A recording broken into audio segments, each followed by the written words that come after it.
তাহলে ট্রানজিস্টার আমরা mainly use করতাম হচ্ছে as a switch or amplifier হিসেবে। বেসিক্যালি এটা আমরা ইউজ করতাম হচ্ছে অ্যাম্পলিফায়ার হিসেবে বেশি, সুইচ হিসাবে কম। এই ট্রানজিস্টার প্রথমে আবিষ্কার করছিল কারা? এই বেল ল্যাব থেকে আবিষ্কৃত হয়, এটা 1948 সালে। এই শকলি নামে একজন ভদ্রলোক ছিলেন, ডি বার্ডলি না কীরকম নাম ছিল, তিনজন মিলে হচ্ছে এই ট্রানজিস্টার আবিষ্কার করে। তো এই যে ট্রানজিস্টার অ্যাম্পলিফায়ার হিসেবে কাজ করবে, অ্যাম্পলিফায়ার হিসেবে কাজ করাতে গেলে তার মেইন ক্রাইটেরিয়া ছিল, মেইন বৈশিষ্ট্য, যদি তাকে অ্যাম্পলিফায়ার হিসেবে কাজ করতেই হয় তাহলে সেটা তাকে মেনটেন করতে হবে। কি মেনটেন করতে হবে? যে এই বেজ এবং ইমিটার এটা থাকতে হবে ফরওয়ার্ড বায়াস। বেজ এবং ইমিটার ডায়োডের মতো সে ফরওয়ার্ড বায়াস থাকবে, এবং কালেক্টর বেজ জাংশন সবসময় রিভার্স বায়াস থাকবে, তাই তো? এটা হচ্ছে অ্যাম্পলিফায়ার হিসেবে করতে গেলেই তাকে প্রথম শর্ত। এই শর্ত ছাড়া সে অ্যাম্পলিফায়ার হিসেবে কাজ করতে পারবে না। ওকে, দেখুন এই যে ট্রানজিস্টার আমি তিনটা অ্যারেঞ্জমেন্টে সাজাইতাম। একটাকে বলতেছিলাম কমন বেজ, একটা ছিল কমন ইমিটার, একটা ছিল কমন কালেক্টর। কি বদরুল, মাথায় আছে তো? এই তিনটা কনফিগারেশনে সাজাইতাম। তিনটা কনফিগারেশন, একটা হচ্ছে কমন বেজ, অর্থাৎ আমার যে তিনটা টার্মিনালকে যদি একটা ইনপুট একটা আউটপুট ধরতে হয়, তাহলে ইনপুটের মনে করো এই বেজ আর এই দুইটা মিলে একটা, আবার এই দুইটা মিলে একটা, তাই না? করতে পারি না? এখানে ইনপুট দিব, এখানে ইনপুট দিব, ওইখান থেকে আউটপুট নিব। সো তিনটা টার্মিনালকে আমি চারটা টার্মিনালে কনভার্ট করছি, একটাকে কমন রাখছি। যেহেতু কমন রাখছি, কমন রাখার উপর বেস করে এর নামগুলো আমি দিয়েছি। যেটা নাম দিয়েছি কমন বেজ, সেটা হচ্ছে বেসটা কমন থাকবে, ইনপুট এবং আউটপুটে বেস কমন। আর যেটা হচ্ছে কমন ইমিটার, এই কনফিগারেশনটা, এই ইমিটারটা দুই ক্ষেত্রেই কমন। এই ইনপুটের সাথেও এখানে ইনপুট যদি দেই, এখানে যদি ইনপুট দেই, এখান থেকে যদি আউটপুট নেই, এখান থেকে যদি আউটপুট নেই, দুই ক্ষেত্রে ইমিটারটা কমন থাকবে, এই জন্য এটার নাম হচ্ছে কমন ইমিটার। আরেকটা ছিল কমন কালেক্টর। কমন কালেক্টর হলে এই কালেক্টরটা কমন হতো, সে আমি এটাকে উল্টায় নিয়ে গিয়ে কালেক্টরটা কমন করে দিতাম। এই তিনটা কনফিগারেশনে অ্যারেঞ্জমেন্টটা করতাম। এখন অ্যাম্পলিফায়ার হিসেবে ইউজ করতে গেলে সবথেকে বেশি ইউজ হয় হচ্ছে কমন ইমিটার কনফিগারেশন। সবথেকে বেশি ইউজ হয় কমন ইমিটার কনফিগারেশন। এখন আমরা অন্য কোনো কনফিগারেশনের দিকে এত বেশি নজর দিব না, যেহেতু আমি মিডিয়ে প্রথম পড়িয়ে ফেলেছি যে কনফিগারেশনের বিভিন্ন বৈশিষ্ট্যগুলো কেমন হয়, সেগুলো আগেই দেখানো হয়ে গেছে। এখন যা কিছু দেখাবো এই কমন ইমিটার কনফিগারেশনের উপর বেস করে আমি দেখাতে থাকবো। ওকে, এখন এই কমন ইমিটার কনফিগারেশনে আমার সেই একই কথা, অ্যাম্পলিফায়ার হিসেবে একে সাজাইতে হবে। অ্যাম্পলিফায়ার হিসেবে সাজাইতে গেলে আমার কি কাজ ছিল, যে বেজ ইমিটার জাংশন কী হবে? ফরওয়ার্ড বায়াস, আর কালেক্টর বেজ জাংশন হবে রিভার্স বায়াস। এই জিনিসটা মনে না থাকলে হবে না, এই জিনিসটা তোমাকে মনে রাখতেই হবে। আচ্ছা, এখন এই কমন ইমিটার কনফিগারেশনের জন্য আউটপুট ক্যারেক্টারিস্টিক্সটা আমি একটু দেখব, কারণ এই আউটপুট ক্যারেক্টারিস্টিক্সের উপর বেস করে এই ট্রানজিস্টার যখন আমি অপারেশন করব, ট্রানজিস্টার নিয়ে যখন আমি এই সিগন্যালটা এখানে মনে করো নর্মাল, মনে করো এই ট্রানজিস্টারে একটা সার্কিটের অ্যারেঞ্জমেন্ট করছি। এই অ্যারেঞ্জমেন্টের ভিতরে আমি একটা ইনপুট দিব, একটা সিগন্যাল দিব, এখানে মনে করো একটা সাইন ওয়েভ, স্কোয়ার ওয়েভ, যা কিছু একটা দিচ্ছি। তাহলে এখান থেকে একটা আউটপুট আমি আশা করতেছি, এই সেম আউটপুট হবে কিন্তু তার অ্যাম্পলিটিউডটা বড় হয়ে আসবে, অর্থাৎ বিবর্ধিত হয়ে আসবে। এখন এই ট্রানজিস্টরের এই কমন ইমিটার সার্কিটের এই কনফিগারেশনে সাজায়ে এইটা পেতে গেলে এই ট্রানজিস্টারটাকে বায়াসিং করতে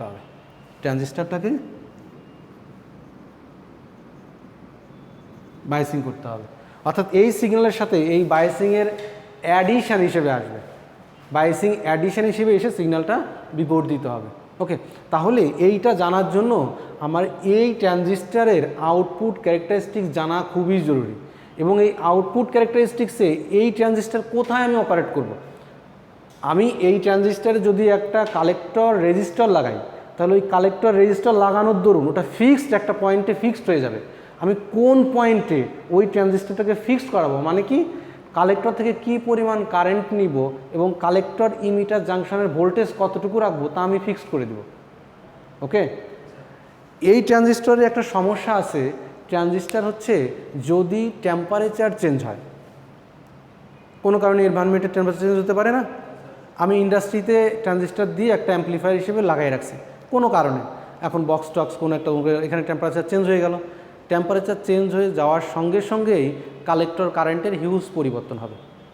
কালেক্টর কারেন্টের যদি পরিবর্তন হয়, মনে করো তোমাকে প্রথমে একটু উদাহরণ দিয়ে রাখি, তারপরে আমি ডিটেইলে আলোচনা করব। মনে করো জিনিসটা ছিল এইরকম, হ্যাঁ এখানে এরকম এইরকম, হ্যাঁ তা আমি মনে করো এই পয়েন্টটা কোথা থেকে আসলো সেটাও আসবো। আমি মনে করো এই পয়েন্টে অপারেট করতেছিলাম, এই পয়েন্টে এর দিকে থাকবে আইসি, এদিকে হচ্ছে ভিসিই, ওকে। তো এই পয়েন্টে কালেক্টর কারেন্ট এবং কালেক্টর ইমিটার ভোল্টেজ তো ফিক্সড। এখন কোনো কারণে যদি টেম্পারেচার চেঞ্জ হয় তাহলে দেখা যাবে যে এই কালেক্টর কারেন্ট চেঞ্জ হয়ে যাবে। কালেক্টর কারেন্ট যদি চেঞ্জ হয়ে যায় তাহলে এই পয়েন্টে কি এখানে থাকবে? টেম্পারেচার চেঞ্জ হলে কালেক্টর কারেন্টটা বেড়ে যাবে, তখন অপারেটিং পয়েন্ট এইখানে চলে আসবে। অপারেটিং পয়েন্ট এইখানে আসতে যদি পারে সেক্ষেত্রে অসুবিধা আছে, আর যদি নাও পারে তাহলে সিস্টেমটা আনস্টেবল হয়ে যাবে। কারণ আমার এখানে যে আরসি ছিল ভিসিসি ডিভাইডেড বাই আরসি, এই আরসির ভ্যালুর জন্য এই ডিসি লাইনটা ফিক্সড, সেটা একটু পরে আসতেছে। আমি এখন বোঝাতে চাচ্ছি যে যদি আমার টেম্পারেচারের দরুন কালেক্টর কারেন্টের পরিবর্তন হয়, তাহলে আমি এই ট্রানজিস্টারটাকে যে পয়েন্টে সেট করে রেখেছিলাম, অর্থাৎ ওই পয়েন্টে সেট করে রাখলেও সিগন্যালটাকে অ্যাম্প্লিফাই করবে। এখানে যত ছোটো সিগন্যাল দেই সেই সিগন্যালটা বাইরে আমার বড় করে পাঠিয়ে দিবে যদি আমি এই পয়েন্টে অপারেট করি। এখন টেম্পারেচার চেঞ্জ হয়ে গেলে এই অপারেটিং পয়েন্ট চেঞ্জ হয়ে যাবে। এখন অপারেটিং পয়েন্ট চেঞ্জ হয়ে গেলে আমি তো আগে ক্যালকুলেট করে রেখেছিলাম যে এই সিগন্যালটা এইরকম আসলে আউটপুটের সিগন্যালটা একটু বড় হয়ে যাবে, তখন সঠিক কাজ করবে না, তখন সিগন্যালটা ডিস্টর্টেড হয়ে যাবে। আমি যেরকম সিগন্যাল চাই সেরকম সিগন্যাল তখন আর আউটপুটে আসবে না। সো অ্যাম্প্লিফায়ারের যে অ্যাম্প্লিফিকেশান ফ্যাক্টরটা নষ্ট হয়ে যাবে, মানে পিওর যে কাজটা করার কথা ছিল সেই কাজটা সে করবে না। তাহলে অসুবিধা হচ্ছে টেম্পারেচার চেঞ্জ হলে। টেম্পারেচার চেঞ্জ না হলে আমার কিন্তু এই পয়েন্টটা চেঞ্জ হতো না। চেঞ্জ হতো কি? টেম্পারেচার চেঞ্জ হলে এই পয়েন্টটা চেঞ্জ হতো না। আবার একইভাবে এই একটা ট্রানজিস্টারের জন্য বিটার একটা মান আছে, বিটা কী ছিল? Current gain, common current gain. এটা কী ছিল? IC divided by IB, current gain ছিল আইসি ডিভাইডেড বাই আইবি। প্রতিটা আলাদা আলাদা ট্রানজিস্টারের জন্য, মানে ইচ অ্যান্ড ইন্ডিভিজুয়াল ট্রানজিস্টারের জন্য এই বেটার মান ডিফারেন্ট হয়, ওকে।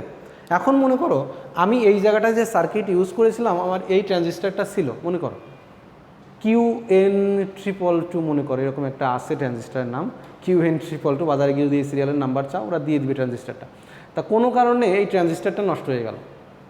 এখন ট্রানজিস্টার যেহেতু নষ্ট হয়ে গেছে, কিন্তু রিপ্লেস করাইতে হবে। এখন রিপ্লেস করাইতে গেলে এই সেম বেটার ট্রানজিস্টার খুঁজে পাওয়া রেয়ার, পাবা না। সো তুমি কি করলে? এই সার্কিট থেকে তুমি ট্রানজিস্টার চেঞ্জ করে নতুন একটা ট্রানজিস্টার লাগাইছো, কাছাকাছি একটা নিলে তো, কিন্তু তুমি অপারেটিং পয়েন্ট কিন্তু এখানে সেট করে রেখেছিলে। অপারেটিং পয়েন্ট কিন্তু তুমি প্রথমে যখন সেট করেছিলে তখন এইখানে সেট করেছিলে। এখন ট্রানজিস্টার যেই তুমি তুলে ফেলছো তখন খেয়াল করো আইসি হয়ে যাবে কি? আইসি হয়ে যাবে বেটা ইন্টু আইবি। এখন বেটার মান চেঞ্জ হয়ে যাওয়ার সঙ্গে সঙ্গেই আইসি তো চেঞ্জ হয়ে যাবে। আইসি যদি চেঞ্জ হয়ে যায় তাহলে এই অপারেটিং পয়েন্ট কি এখানে থাকবে না, এই অপারেটিং পয়েন্ট এখানে থাকবে না, এখান থেকে চেঞ্জ হয়ে এসে অন্য যে কোনো জায়গায় শিফট হয়ে যাবে। কিন্তু আমি এই অপারেটিং পয়েন্ট বা কিউ পয়েন্ট রেখেছিলাম এমনভাবে যাতে সিগন্যালটা এই পাশে দিয়ে সিগন্যাল দিয়ে ওই পাশে আউটপুট বড় সিগন্যালটা পাই, কোনো ডিস্টর্টেড অপশন থাকবে না, মানে সিগন্যালটা পুরোপুরি আউটপুটে যাবে। সিগন্যালে যে ইনফরমেশান থাকার কথা সেই ইনফরমেশানটা পুরোপুরি আউটপুটে যাবে এবং সেটা বিবর্ধিত হয়ে। কিন্তু যখনই আমার টেম্পারেচার চেঞ্জ হবে অথবা ট্রানজিস্টার চেঞ্জ হয়ে গিয়ে বিটা চেঞ্জ হয়ে যাবে, তখন কিন্তু আমি যে পয়েন্টে অপারেট করছি ওই পয়েন্টে সে আর থাকবে না, তাই না? এখন এইটা কিন্তু আমার একটা সমস্যা। এই সমস্যা দূর করানোর জন্য আমার ট্রানজিস্টার প্রপারলি বাইসিং করতে হবে, যাতে করে ট্রানজিস্টারটা যখন অপারেট করব তখন যেন এই ট্রানজিস্টারের বেটা এবং টেম্পারেচারের উপরে তার আউটপুটটা নির্ভর না করে। মানে টেম্পারেচার চেঞ্জ হোক, ট্রানজিস্টার চেঞ্জ হোক, কিন্তু কিউ পয়েন্ট আমার চেঞ্জ হবে না, একদমই ফিক্স থাকবে। আমার ইন্টেলিজেন্ট ওয়েতে সিস্টেমগুলো সেভাবে ডিজাইন করতে হবে যাতে আমার এই কিউ পয়েন্টের উপর যে ইফেক্টটা, টেম্পারেচারের ইফেক্ট এবং বেটার ইফেক্ট, এই ইফেক্টটা যেন এই কিউ পয়েন্টের উপরে না আসে। বোঝা গেল? এটার জন্য সার্কিটের ইন্টেলিজেন্ট বায়াসিং প্রয়োজন। এই বায়াসিংটা বোঝানোর এখন আমি একটু চেষ্টা করব। ওকে, আমার টার্গেট কি বোঝা গেল, কী সমস্যা হবে, কী জন্য কী করতে যাচ্ছি, এটুকু বোঝা গেছে? আচ্ছা, এটুকু বোঝা গেলে আমরা বাকিটায় আসি।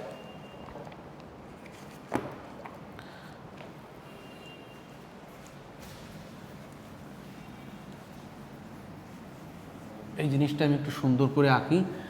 তুমি যে জিনিসটা পড়ছো সেই জিনিসটা কেন পড়ছো তা না জানলে কিন্তু তোমার কাজ হলো না। কারণ তুমি একটা জিনিস পড়ে গেলে সেই জিনিসটা অ্যাকচুয়ালি কী কাজ তুমি জানলেও না, তাহলে কিন্তু হলো না।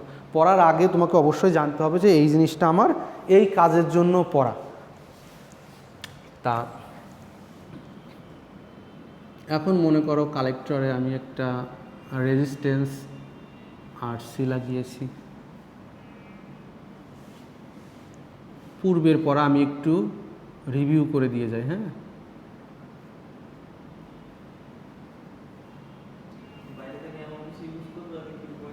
হ্যাঁ, বায়াসিংটা এমনভাবে ইউজ করবো যাতে কিউ পয়েন্টটা ঠিক থাকে।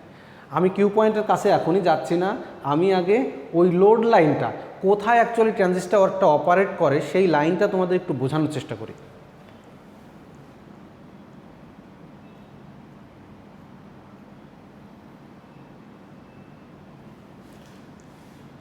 এই ভোল্টেজটার নাম হচ্ছে ভিভি, এটা হচ্ছে ভিসিসি।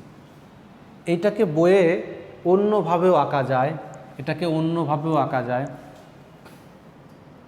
যদি আমি এইটা বাদ দিয়ে শুধু এইখানটায় ভিসিসি লিখে দিতাম তাহলে হতো। বইয়ে আবার দেখবো একটু অন্যভাবে আঁকা আছে, আমি জাস্ট তোমাদের বোঝানোর জন্য কমন হিসেবেই রাখলাম। ওকে, এই কারেন্টটা হবে আমার আইবি কারেন্ট, এইটা হচ্ছে আমার আইই কারেন্ট, এটা হচ্ছে আমার আইসি কারেন্ট। ওকে, যখন আমার এই আরসি ছিল না, তখন এই আউটপুট শুধুমাত্র এই নর্মাল ট্রানজিস্টারের জন্য আমার আউটপুট ক্যারেক্টারিস্টিক্সটা আমি একটু আঁকি। আউটপুট কী ছিল? আউটপুট কারেন্ট হচ্ছে আইসি, আউটপুট ভোল্টেজ হচ্ছে ভিসিই। তাহলে আউটপুট কারেন্ট হচ্ছে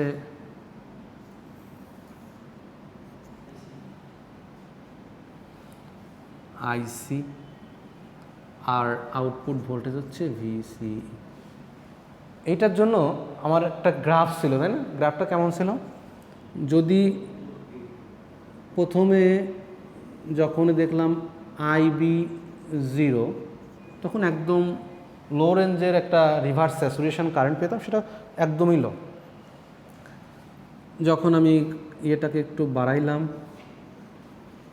সেটা গিয়ে এমন, আর একটু বাড়াইলাম সেটা গিয়ে এমন, আর একটু বাড়াইলাম সেটা গিয়ে। ওকে, 5 মাইক্রো অ্যাম্পিয়ার, এটা 10 মাইক্রো অ্যাম্পিয়ার, এটা 15 মাইক্রো অ্যাম্পিয়ার। আর এখানকার কারেন্টটা ছিল মিলি অ্যাম্পিয়ার রেঞ্জের। ওকে,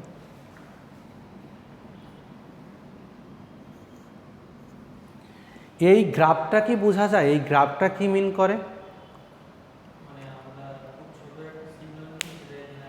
না, এই গ্রাফটা কি মিন করতেছে সেটা হচ্ছে যে আমি যখন বেজে একটা কারেন্ট দিয়ে রেখেছি, খেয়াল করো, বেজে একটা কারেন্ট 0 দিয়ে রেখেছি। বেজে যদি কারেন্ট 0 দিয়ে রাখি তাহলে আউটপুট কারেন্ট আইসি অবশ্যই 0 হবে, সে ভিসিই যত বড়ই হোক না কেন, অর্থাৎ কালেক্টর ইমিটার ভোল্টেজ, এই কালেক্টর ইমিটার ভোল্টেজ কোথা থেকে আসছে? ভিসিসি থেকে আসছে। সো ভিসিসি যত বড়ই দেই না কেন, যদি বেস ভোল্টেজটা বা বেস কারেন্টটা 0 হয়, তাহলে আউটপুট কারেন্ট অবশ্যই 0। যে হালকা যে কারেন্টটা দেখতে পাচ্ছ, এই কারেন্টটা হচ্ছে রিভার্স স্যাচুরেশন কারেন্ট। এই কারেন্টের কথা আগেও বলেছি। এখন বেজে আমি হালকা কারেন্ট দিলাম 5 মাইক্রো অ্যাম্পিয়ার রেঞ্জের। 5 মাইক্রো অ্যাম্পিয়ার রেঞ্জের কারেন্ট দিলে প্রথমে কারেন্টটা হচ্ছে স্টিপলি উঠবে। কেন উঠবে? এই পয়েন্টের একটা নাম দিয়েছিলাম, এই পার্টটুকুর একটা নাম দিয়েছিলাম। এটা কি রিজন? এই রিজনটা হচ্ছে স্যাচুরেশন রিজন। স্যাচুরেশন রিজন কোন ক্ষেত্রে বলছিলাম?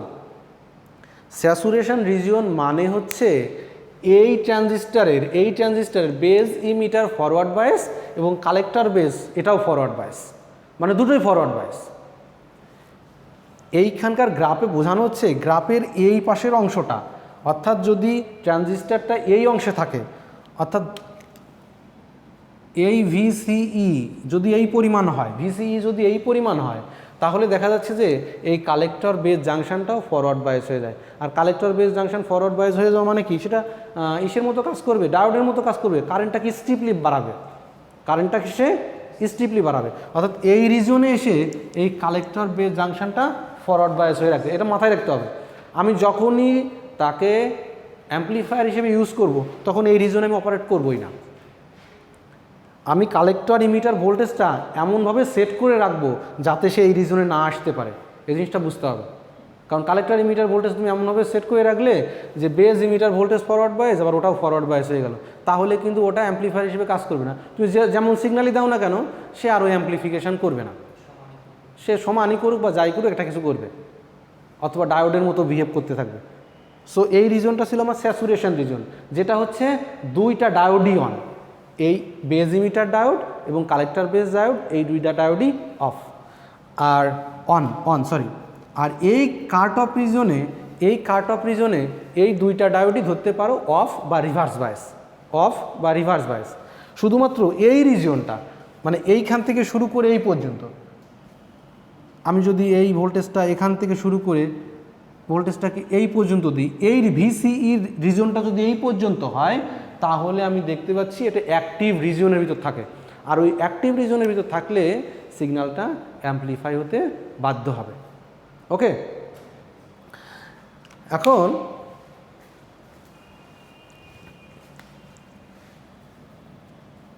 এটা কিন্তু বই পড়তে হবে, বই না পড়লে কিন্তু বিপদে পড়বা।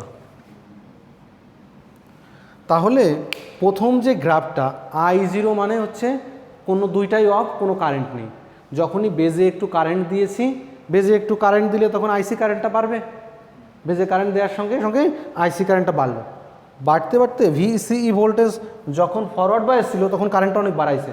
যেই ভিসিই ভোল্টেজ বেশি বেড়ে গেছে, বেড়ে গেলে এটা স্যাচুরেট হয়ে যাবে, তখন আর কারেন্ট বাড়বে না, তখন সে স্যাচুরেশন থাকবে, অ্যাক্টিভ রিজনে চলে যাবে। একইভাবে আমি বিভিন্ন বেস কারেন্টের জন্য, ভিন্ন বেস কারেন্টের জন্য আমি অনেকগুলো সার্কিট এরকম ড্র করলাম।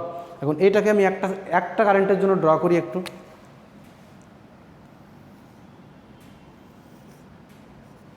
তুমি চাইলে যে কোনো কারেন্টের জন্য এটা করতে পারো,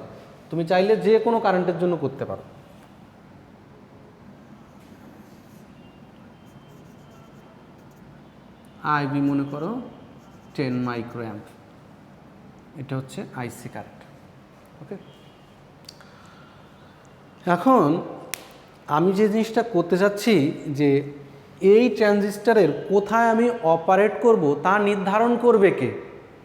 এই ট্রানজিস্টর যে আমি কোথায় অপারেশনটা চালাবো তা নির্ধারণ করবে এই আরসির ভ্যালু যা হবে তার উপর নির্ভর করে এই গ্রাফের কোন জায়গায় অপারেট করব সেটা নির্ধারণ হয়ে যাবে। কিভাবে হয় সেটা একটু দেখি। আমার যদি আইবি 10 মাইক্রোঅ্যাম্পস থাকে, এইটা যদি ফিক্সড থাকে, তাহলে আরসির ভিন্ন মানের জন্য এই রিজিয়নের বিভিন্ন জায়গায় আমার অপারেটিং পয়েন্টটা আসবে। সেটা একটু দেখি কিভাবে আসে। আগে দেখি এই আরসির কিভাবে ইফেক্টটা ফেলতেছে আইসির উপরে, সেটা বের করি আগে। টোটালি যখন ইকুয়েশনটা দাঁড় করাবো তখন হয়তো জিনিসটা একটু ক্লিয়ার হবে।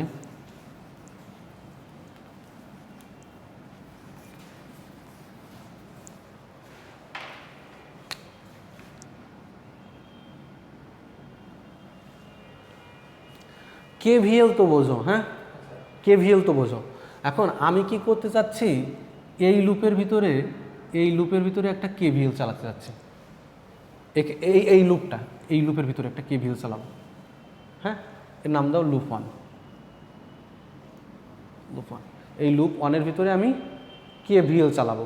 কেভিএল যদি চালাই তাহলে জিনিসটা এমন হবে VCC equal to IC RC plus VCE. এই সাপ্লাই ভোল্টেজটা এইখানে ড্রপ হবে, আর ড্রপ হবে হচ্ছে কালেক্টর বেস জাংশনে ড্রপ হবে। এইখানকার যে ভোল্টেজটা, এই ভোল্টেজটা এইখান থেকে এই পর্যন্ত যে ভোল্টেজটা, এটা হচ্ছে VCE, collector emitter voltage, collector emitter voltage. So এই ভিসিসি সাপ্লাই ভোল্টেজটা এই কালেক্টর ইমিটারে ড্রপ হবে আর হচ্ছে আরসিতে ড্রপ হবে। তাহলে ভিসিসি সমান ওই দুটো লেখা যায়, যায় তো? তাহলে আমি এটাকে আরেকটু রিঅ্যারেঞ্জ করি, IC RC divided by VCC minus VCE. Okay, আসছে তো? ইকুয়েশনটাতে আমি এরকম সাজাইতে পারি।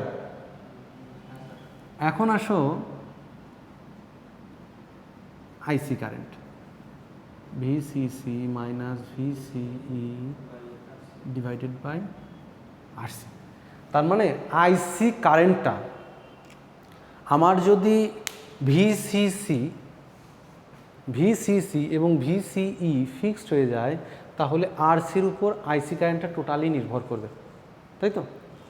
এখন এই গ্রাফ থেকে এই আইসির কারেন্ট ম্যাক্সিমাম কখন হবে?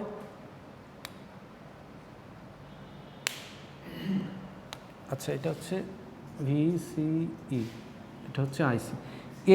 এই পার্টে এসে এই লাইনে এক্স এক্সিস, এটা হচ্ছে এক্স এক্সিস, এটা হচ্ছে ওয়াই এক্সিস, তাই না?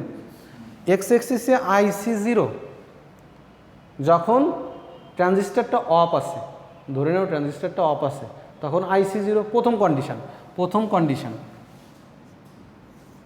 যখন আইসি ইকুয়াল টু 0, যখন আইসি ইকুয়াল টু 0, তখন এই ভিসিসি ভোল্টেজটা কোথায় ড্রপ হবে? এই ভিসিই ভোল্টেজ ড্রপ হবে এখানে, শুধু এই ভিসিই এখানেই দেখাবে, আউটপুট ভোল্টেজটা এখানে দেখাবে, কারণ এই রেজিস্টার অ্যাক্রসে কোনো ড্রপ হবে না তখন, তাই না? তুমি শুধু এই আইসির মানটা এখানে 0 বসাই দেখো কি হয়।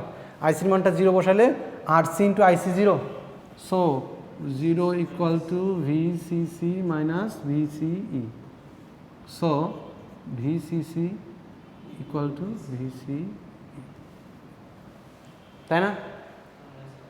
সো আউটপুটে যদি কোনো কারেন্ট না থাকে, কালেক্টরে যদি কোনো কারেন্ট না থাকে, তাহলে সম্পূর্ণ ভোল্টেজটাই ড্রপ হয়ে যাবে কালেক্টর ইমিটার জাংশনে। তাহলে এটা বোঝাচ্ছে কি, ভিসিই একটা পয়েন্ট, যখন কালেক্টর কারেন্ট 0, তখন এক্স এক্সিসে একটা পয়েন্ট পাইছি আমি, সেই পয়েন্টের নামটা আমি এই পয়েন্ট দিলাম, এই পয়েন্ট যেখানে ভিসিই ইকুয়াল টু ভিসিসি, বোঝা গেল? যখন কালেক্টর কারেন্ট 0, তখন এই ইকুয়েশন থেকে আমি এই এক্স এক্সিসের উপর একটা পয়েন্ট পাইছি। ওকে, এখন আর একটা পয়েন্ট নিব আমি, যখন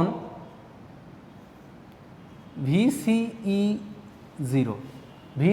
0 মানে কি, এই কালেক্টর আর ইমিটার জাংশনটা শর্ট হয়ে যাও। যখন শর্ট হয়ে যাবে, তখন এই কালেক্টর কারেন্ট হবে ম্যাক্সিমাম, সেক্ষেত্রে এই ইকুয়েশনটা নতুন করে সাজাইতে হবে, IC equal to VCC minus VC, এখন কত? 0, ম্যাক্সিমাম তো ভিসিই, মানে ভিসিইর লোয়েস্ট ভ্যালু তো 0 হতে পারবে।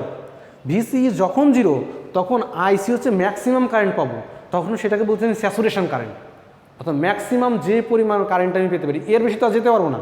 এখানে যেমন লোয়েস্ট 0 কারেন্ট পেতে পারি, এর বেশি তো যেতে পারবো না।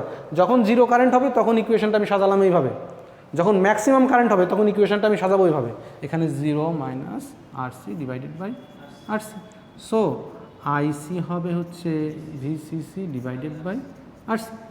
সো আইসির ম্যাক্সিমাম কারেন্ট হতে পারবে VCC divided by RC. So VCC যদি ফিক্সড থাকে, তাহলে আরসির বিভিন্ন মানের জন্য আইসির বিভিন্ন মান পাবো, এটা তো নিশ্চিত। তাহলে এই পয়েন্টটা, যে কোনো একটা পয়েন্ট আমি ধরে নিলাম, এই পয়েন্টটা এই জায়গাতে, এই পয়েন্টটা হচ্ছে ভিসিসি ডিভাইডেড বাই আরসি, তাই না?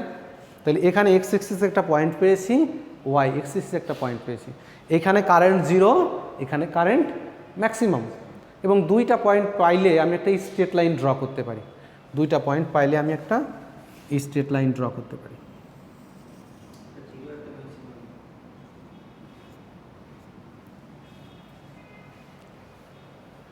এখন খেয়াল করো, এই আর এর মান যদি ফিক্সড থাকে, আমি যদি ধরে নিই এই আর এর মান মনে করো 1 কিলো ওহম, এবং সেই ক্ষেত্রে যদি ফিগারটা এইরকম ড্র করে ফেলি আমি, তাহলে অপারেটিং পয়েন্ট হবে এই যে গ্রাফ আর এই লোড লাইনের যে ক্রস সেকশন হচ্ছে, মানে ক্রস যেখানে করতেছে, যে জায়গাতে ক্রস করতেছে, কোন জায়গাতে, এই জায়গাতেই ক্রস করতেছে, তাই না?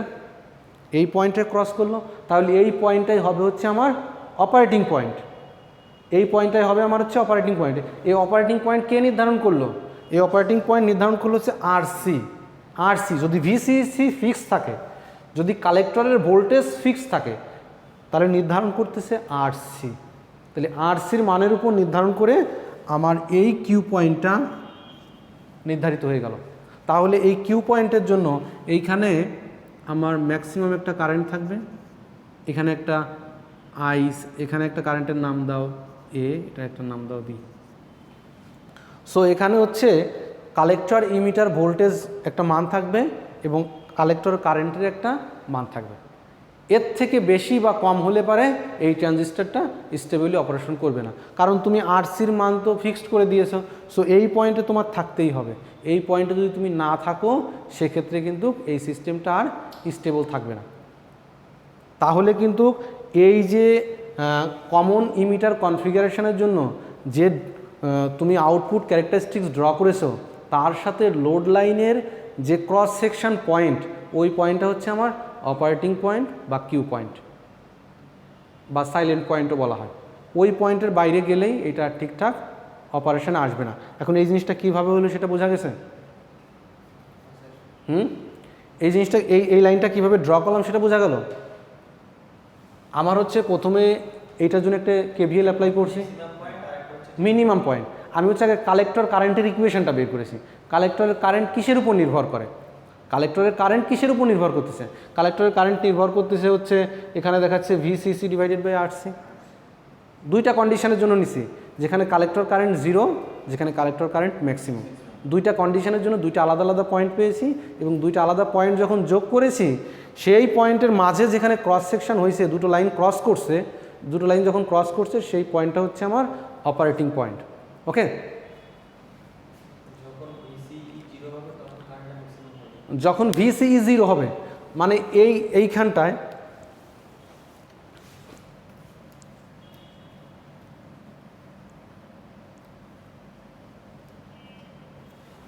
যখন শর্ট হয়ে যায় তখনই তো কারেন্ট ম্যাক্সিমাম হয়।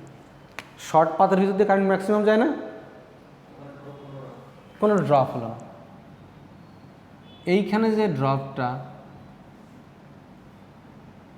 ভিসিই, এই ড্রপটা যদি 0 হয়ে যায়, তার মানে কালেক্টর ইমিটার জাংশনটা মনে করো যে শর্ট হয়ে গেছে। ড্রপ 0 মানে শর্ট হয়ে গেছে। যদি শর্ট হয়ে যায় তাহলে সমস্ত ড্রপটা কোথায় হবে? আইসি আরসির ভিতরে, আইসি ইন্টু আরসি, এইখানে ড্রপটা হয়ে যাবে। সেই কন্ডিশনের জন্য আমি এখানে একটা লাইন পয়েন্ট পেয়েছি এবং এখানে একটা পয়েন্ট পেয়েছি। এই দুইটা পয়েন্টের যোগফল যেখানে এসে ক্রস করবে সেটাই হচ্ছে আমার অপারেটিং পয়েন্ট। সিস্টেমটা আমি সেইভাবেই দাঁড় করিয়েছি। আমি যখন রেজিস্ট্যান্স চুজ করেছি আরসি, সেই রেজিস্ট্যান্সটা আমি এমনভাবে চুজ করেছি যাতে অপারেটিং পয়েন্টটা আমার এইখানে আসে।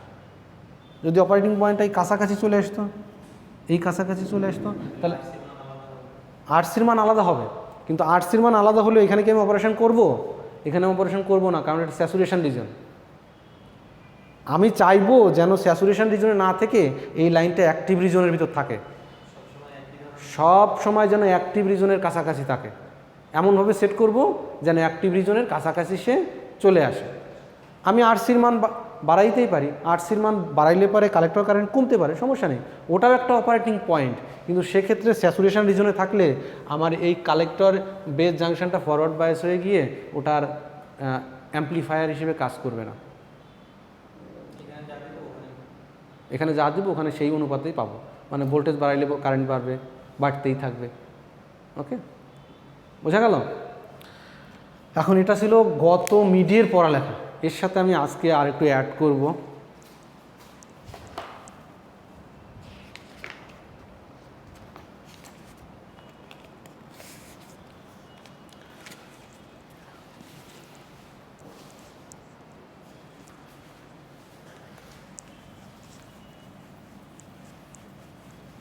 বইয়ের ভাষায় এটাকে বলা হয় ফেইথফুল অ্যাম্প্লিফিকেশন। ফেইথফুল অ্যাম্প্লিফিকেশন বলতে তুমি কি বুঝতেছ? হ্যাঁ, বিশ্বস্ত অ্যাম্প্লিফিকেশন নাকি? মানে ওই যে কথাটা আমি বাংলায় বললাম সেটাই একটা ফেইথফুল অ্যাম্প্লিফিকেশন। অর্থাৎ ওই যে আমি বললাম সমস্যা হচ্ছে, কোথায় সমস্যা হচ্ছে, যদি টেম্পারেচার চেঞ্জ হয়, যদি টেম্পারেচার চেঞ্জ হয় আর বেটা চেঞ্জ হয়ে যায়, সেক্ষেত্রে আমার ফেইথফুল অ্যাম্প্লিফিকেশান হবে না, সিগন্যালটা নানানভাবে ডিস্টর্টেড হয়ে যেতে পারে। সেই ডিস্টরশনটা রোধ করার জন্যই আমি বায়াসিং সিস্টেমটা বোঝার চেষ্টা করতেছি এবং কোন পয়েন্টে অপারেট করব সেই অপারেশনাল পয়েন্টটা যেন আমি আগে থেকেই ফিক্সড করে দিতে পারি। এবং ওই অপারেশনাল পয়েন্ট কখনোই টেম্পারেচার এবং বেটার উপর নির্ভর করবে না। যদি নির্ভর না করে তাহলে ট্রানজিস্টরটা ঠিকঠাক অ্যাম্প্লিফিকেশনটা করতে পারবে। ওকে, এখন আসি, এই যে বলতেছি টেম্পারেচার চেঞ্জ হলে কারেন্টটা চেঞ্জ হয়ে যাচ্ছে, এর কারণটা কি? যদি আমি কালেক্টর কারেন্টের ফাইনাল একটা ইকুয়েশন ছিল IC equal to beta IB plus beta plus one into IC not.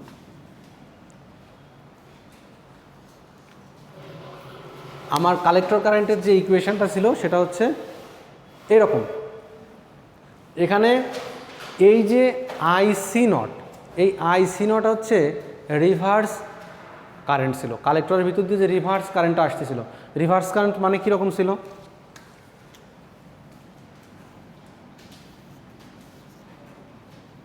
Normal কন্ডিশনে এই রিভার্স কারেন্টের খুব বেশি ইফেক্ট নাই, নেগলেক্ট করা যায়, কিন্তু অ্যাবনর্মাল কন্ডিশনে এটা নেগলেক্ট করা যায় না।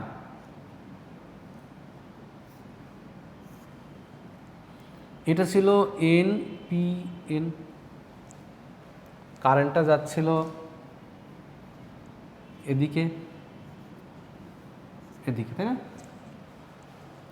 যখন এই কালেক্টর বেজ জাংশনকে আমি বড় কোনো রিভার্স বায়াস ভোল্টেজ দিয়ে রিভার্স করতেছিলাম, তখন এই এন টাইপের ভিতরে কিছু হোল ছিল না?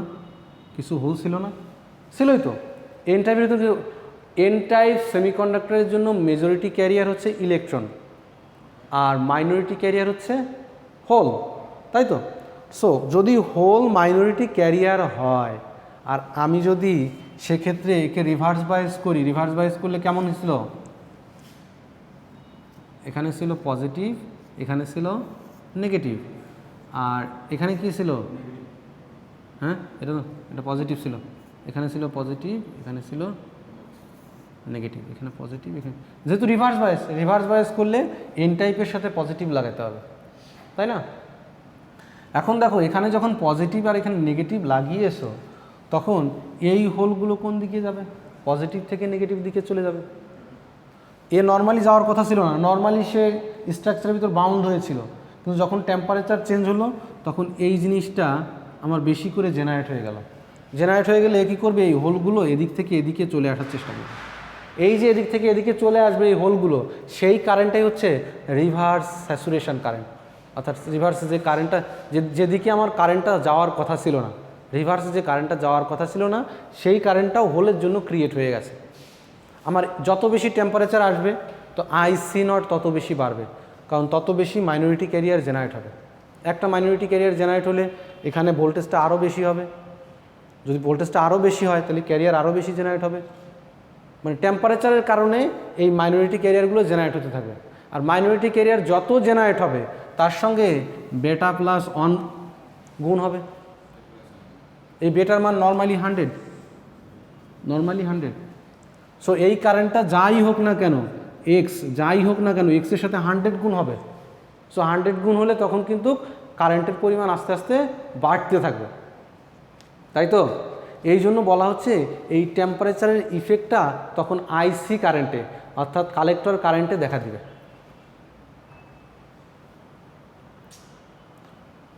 এটাকে বলা হয় থার্মাল রানঅ্যাওয়ে। অর্থাৎ থার্মালি যখন টেম্পারেচার বাড়লো, থার্মালি কিছু মাইনরিটি ক্যারিয়ার জেনারেট হলো, যে মাইনরিটির ক্যারিয়ার আইসি অর্থাৎ কালেক্টর কারেন্টকে ইফেক্ট করে ফেললো, কালেক্টর কারেন্টটাকে বাড়াই দিল। যখনই কালেক্টর কারেন্টকে বাড়াই দিবে তখন অপারেটিং পয়েন্টটা চেঞ্জ হয়ে যাবে। ওকে, বোঝা গেছে? রিভার্স কারেন্ট কি বোঝা গেছে? এটা কেন কেন কেন কেন কেন এটা আসতেছে, কেন এটা আসতেছে? নর্মাল ইকুয়েশন যখন থাকবে, নর্মাল ইকুয়েশন যখন নর্মাল ইনভারমেন্টে এই আইসি নট 10⁻⁻14 থেকে 10⁻⁻15 বা 16 এইরকম এই রেঞ্জে আছে, খুবই কম রেঞ্জে। তো সেই ক্ষেত্রে এইটা নেগলেক্ট করে দেওয়া যায়। কিন্তু যখনই টেম্পারেচার রাইজ করতে থাকে তখন এই রিভার্স স্যাচুরেশন কারেন্টটা বাড়তে থাকে। যখনই বাড়তে থাকে তখন তার সঙ্গে আবার β + 1 গুণ আকারে হয়ে যায়। ওই 1 বাড়লেও 101 বাড়াই ফেলে। যখনই বাড়াই ফেলে তখন কালেক্টর কারেন্টের পরিবর্তন হয়ে যায়। কালেক্টর কারেন্টের পরিবর্তন হয়ে গেলে ওই কিউ পয়েন্টটা পরিবর্তন হয়ে যায়। কিউ পয়েন্ট পরিবর্তন হয়ে গেলেই ওটা অ্যাম্প্লিফায়ার হিসেবে আর কাজ করতে পারে না। ওকে,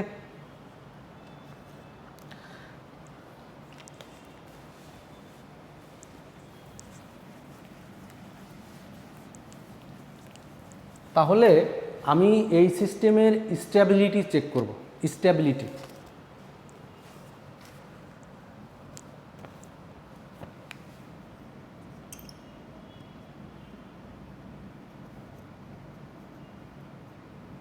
স্টেবিলিটি ফ্যাক্টর অর্থাৎ সিস্টেমটা কি স্টেবল কি আনস্টেবল হবে তা কিসের উপর নির্ভর করবে?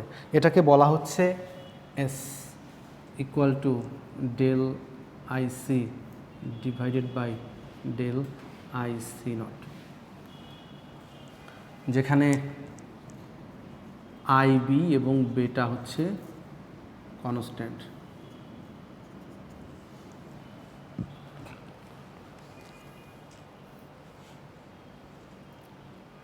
আমি ট্রানজিস্টরটাকে যে অ্যাম্পলিফায়ার অ্যারেঞ্জমেন্টে সাজিয়েছি সেটা স্টেবল হবে কি হবে না তা এইটা দেখে আমি বলতে পারবো।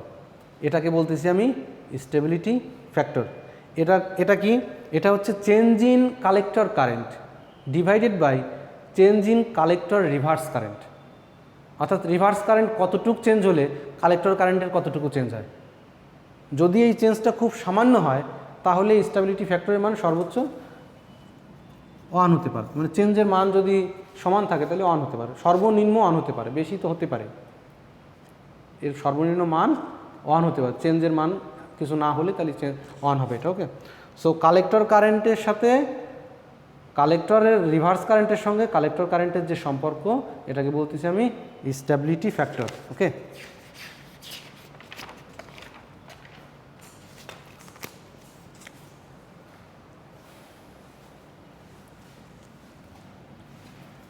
এটা মনে রাখো, del IC divided by del IC not, ICO. হ্যাঁ, রিভার্স কারেন্ট আইসিও বলতে পারো, নট বলতে পারো, তোমার যেটা ইচ্ছা হয়। এখন চিন্তা করো এই ইকুয়েশানটা, এটা হচ্ছে আমার কালেক্টর কারেন্টের ইকুয়েশান, তাই না? এই কালেক্টর কারেন্টের ইকুয়েশানকে আমি আইসি দিয়েই ভাগ করি, তাই না? আইসি দিয়ে ভাগ করলে এটা 1 হয়ে যাবে, তাই না? Beta divided by IB by IC plus beta plus 1 IC not divided by IC by IC not ছিল স্টেবিলিটি ফ্যাক্টর, তাই না? সেটাকে আমি 1 ইকুয়াল টু বেটা 1 by beta 1 by C beta plus 1 into 1 by S. S হবে কেন? ছিল কি del IC divided by del IC not, del IC divided by del IC not. তাহলে স্টেবিলিটি ফ্যাক্টর তো চলে আসছে। এখন এইটাকে রিঅ্যারেঞ্জমেন্ট করলে যেটা দাঁড়াবে সেটা হচ্ছে S equal to beta plus 1। এটাকে রিঅ্যারেঞ্জ করো, পুরোটা রিঅ্যারেঞ্জ করলে যেটা দাঁড়াবে, আর sorry 1 minus beta del I B del I C.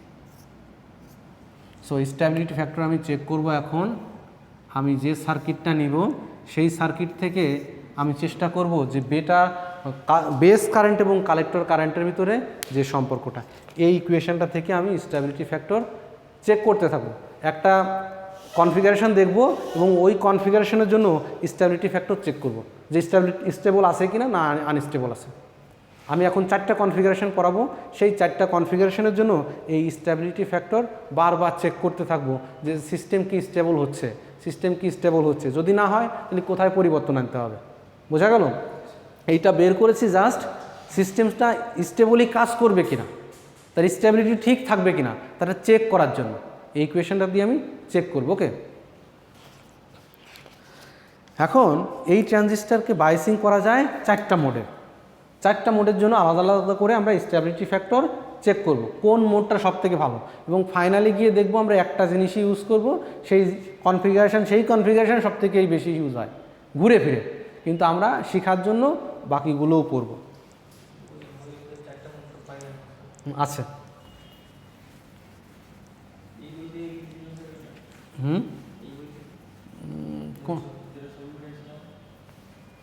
হ্যাঁ হ্যাঁ, এই বই থেকে দিয়েছিল।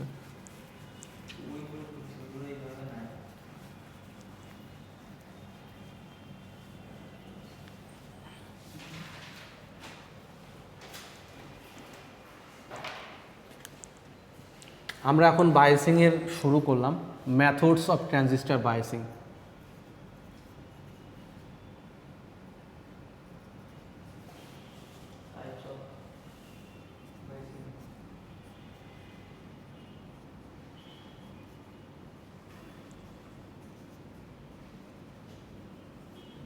Methods of transistor biasing.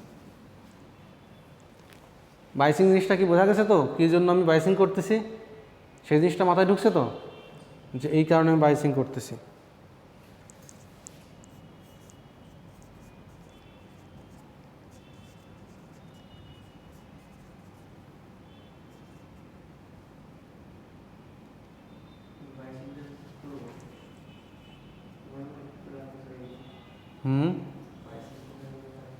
বুঝিনি, এই বায়াসিং ট্রানজিস্টর নিয়ে কাজ করতে গেলে কাজে লাগবে। বায়াসিং ছাড়া তো ট্রানজিস্টর অপারেশন করতে হবে, অ্যাম্পলিফায়ার বানাতেই পারবো না। বায়াসিং না করলে অ্যাম্পলিফায়ার কাজই করবে না। এটা অন্য অন্য সার্কিটেও আছে, বিভিন্ন সার্কিটে বিভিন্ন আছে। এখানে ট্রানজিস্টরের বায়াসিং দেখাচ্ছি, অন্য জায়গায় হয়তো অন্য কিছুর বায়াসিং দেখাবে, বুঝতে পারছো? এটা হচ্ছে ট্রানজিস্টরের বায়াসিং, হয়তো অন্য সার্কিটের জন্য অন্য কোনো এলিমেন্টের জন্য সেখানে বায়াসিংয়ের প্রয়োজন হচ্ছে, সেখানেও বায়াসিং করায়। মসফেটেরও বায়াসিং আছে। হ্যাঁ হ্যাঁ,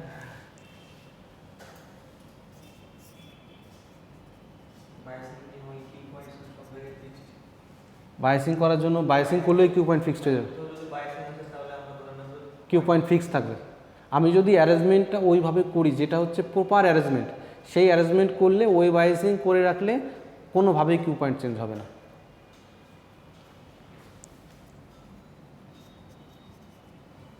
ইমিটার বায়াসড মেথড, একটা হচ্ছে বেজ রেজিস্ট্যান্স, অর্থাৎ বেজে একটা রেজিস্টর লাগাবো।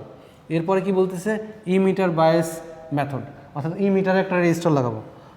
এরপরে 3 নাম্বারটা বলতেছে হচ্ছে বায়াসিং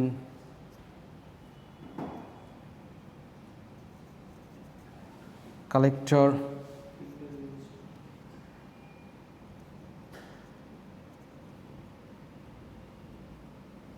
ফিডব্যাক রেজিস্টর। হ্যাঁ, আর 4 নাম্বার হচ্ছে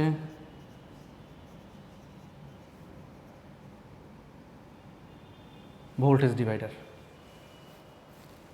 এই 4টা মেথড আমরা ফলো করব ট্রানজিস্টরটাকে বায়াস করার জন্য। ওকে, এখন আজকে যে হয়তো 2টা দেখানো যাবে না, আমাদের কত সময় আছে আর 30 মিনিট। চেষ্টা করব এই 2টা বায়াসিং শেষ করার।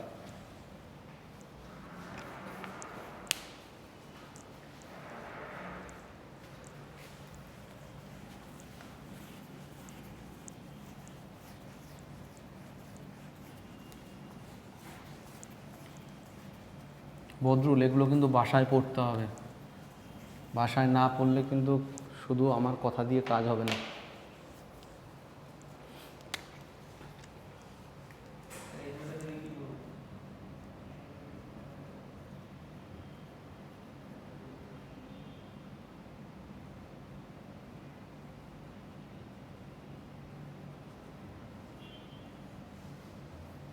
Base resistor biasing.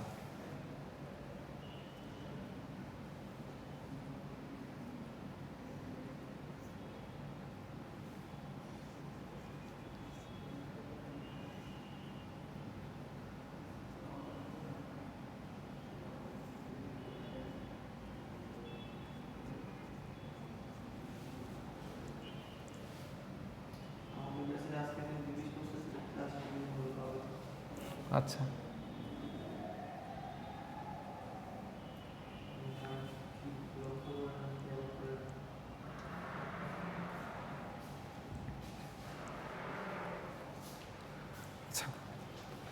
তাহলে বাইসিংয়ের প্রথম মেথডটা বললো বেজ রেজিস্টার বাইসিং।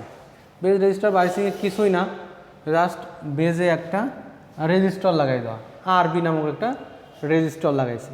এখন এই সার্কিটটা অ্যানালাইসিস করে দেখব যে আমার কিউ পয়েন্টটা আদেও ঠিক থাকে কি থাকে না। তোমার যদি এই ধরনের একটা ম্যাথ দিই, তুমি কিভাবে করবা, শুরু করবা কিভাবে এই ম্যাথটা যদি করতে। আচ্ছা, ভালো কথা, এই যে প্লাস ভিসিসি এটা কিন্তু ওইভাবেও আঁকতে পারতাম, ওইভাবে না আঁকে আমি ওইভাবে এঁকেছি। হ্যাঁ, কেভিএল অ্যাপ্লাই করব। আমি প্রথমে যেটা করব, এইখান থেকে শুরু করে এই পার্টটাতে একটা কেভিএল অ্যাপ্লাই করব। এইখানে কি আছে, প্লাস মাইনাস ভিবিই, তাই না? তাহলে ভিসিসি সমান হবে, ভিসিসি সমান হবে আইবি, আরবি, কারণ এই বেস কারেন্ট কত, আইবি। এইখানকার ভোল্টেজ কত, base emitter voltage VBE. Okay,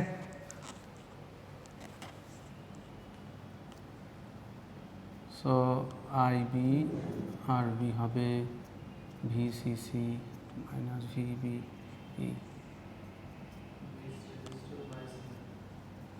VCC VBE divided by আরবি।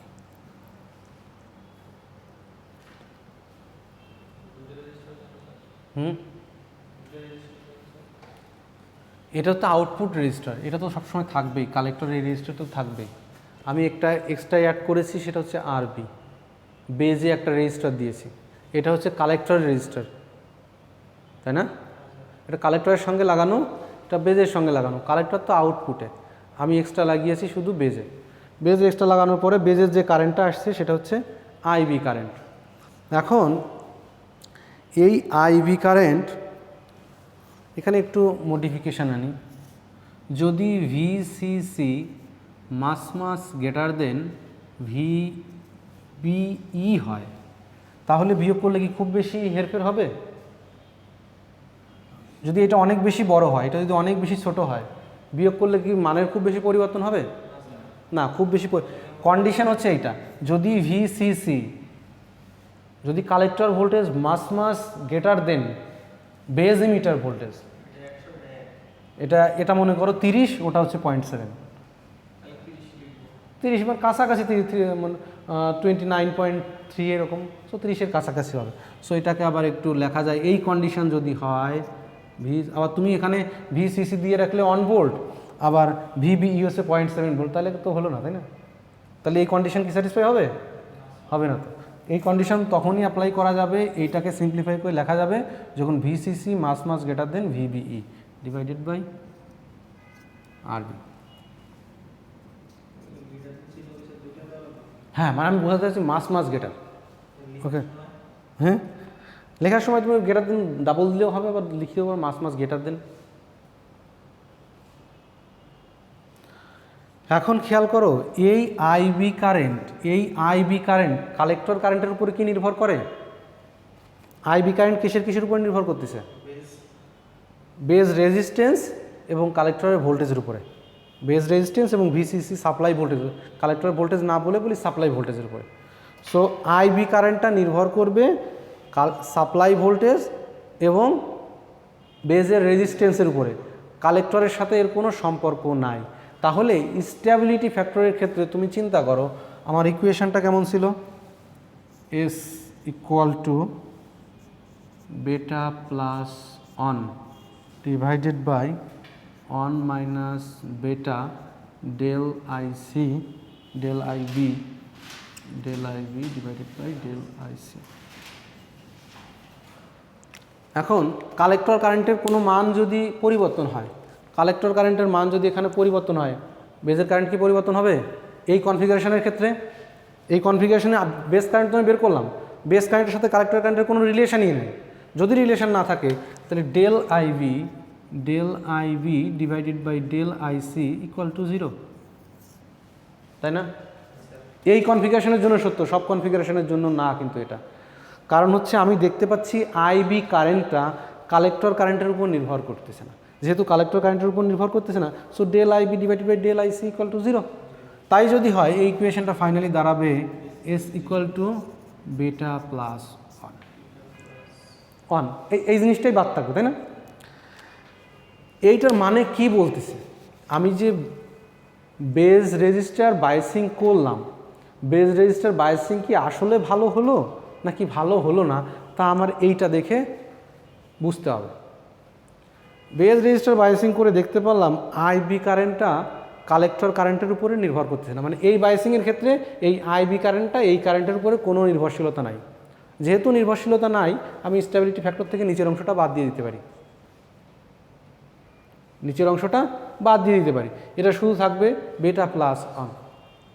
বেটা প্লাস 1 মানে কি? বেটার মান যদি 100 হয়, 101। এখন তুমি চিন্তা করো যে ওই বলছিলাম যে del IC divided by IC not, এটা এই 101 দিয়ে বোঝাচ্ছে যে যদি রিভার্স স্যাচুরেশন কারেন্ট 1 পরিবর্তন হয় তাহলে কালেক্টর কারেন্ট 101 গুণ পরিবর্তন হবে। তাহলে এই বেজ রেজিস্ট্যান্স দিয়ে যে স্টেবিলিটি ফ্যাক্টরটা আমি কমানোর চেষ্টা করলাম সেটা খুব বেশি কমলো না, সেটা খুব বেশি কমলো না। মানে স্টেবিলিটি ফ্যাক্টর খুব বেশি ভালো হলো না। স্টেবিলিটি ফ্যাক্টর কখন ভালো হবে? যখন অনের কাছাকাছি হবে। যখন অনের কাছাকাছি, অনের কাছাকাছি সাধারণত হয় না, 25-26 এরকম থাকলো, কিন্তু তাও খুব বেশি না। আর এটা 101 মানে অনেক। সো এর স্টেবিলিটি ফ্যাক্টর এই বেজ বায়াসিং সিস্টেমের জন্য স্টেবিলিটি ফ্যাক্টর খুব বেশি ভালো না। সো যে জায়গায় অনেক বেশি টেম্পারেচারের চেঞ্জ হচ্ছে সে সমস্ত জায়গায় আমি এই বেজ বায়াসিং ইউজ করব না। বোঝা গেল? বেজ বায়াসিংয়ের ম্যাথ করতে গেলে জাস্ট এতটুকু ম্যাথ করলে পারেই ম্যাথের রেজাল্ট বের হয়ে যাবে। জাস্ট এইখানটার কেভিএলটা অ্যাপ্লাই করতে পারলেই হলো। ফাইনালি গেলে আমি একটা ম্যাথ করব। বোঝা গেল? সো যদি আমি বেজ বায়াসিংয়ের কোনো ম্যাথ দেই তাহলে কিন্তু ম্যাথটা এইভাবে থেকে শুরু করে এভাবে আসতে হবে।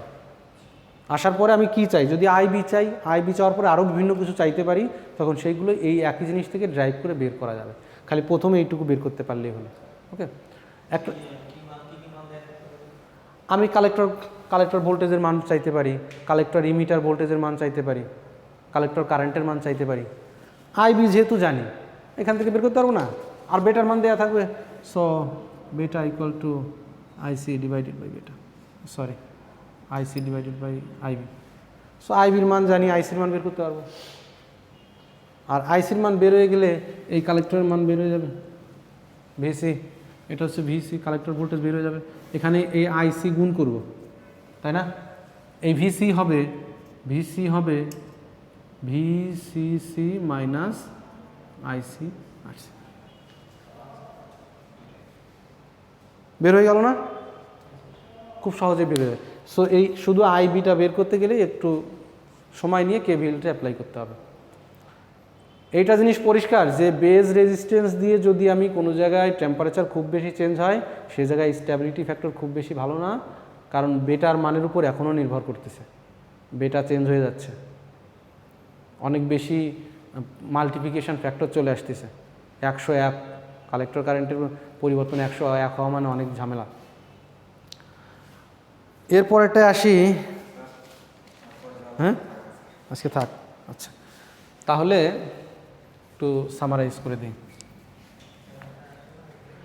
আজকের এই ক্লাসটার মূলত উদ্দেশ্য ছিল হচ্ছে বায়াসিং জিনিসটা কি, বায়াসিং জিনিসটা কি, এবং আমি একটা ট্রানজিস্টরকে অ্যাম্পলিফায়ার হিসেবে ইউজ করতে গেলে তাকে কোন পয়েন্টে অপারেট করাবো সেই পয়েন্টটা ফিক্সড করা।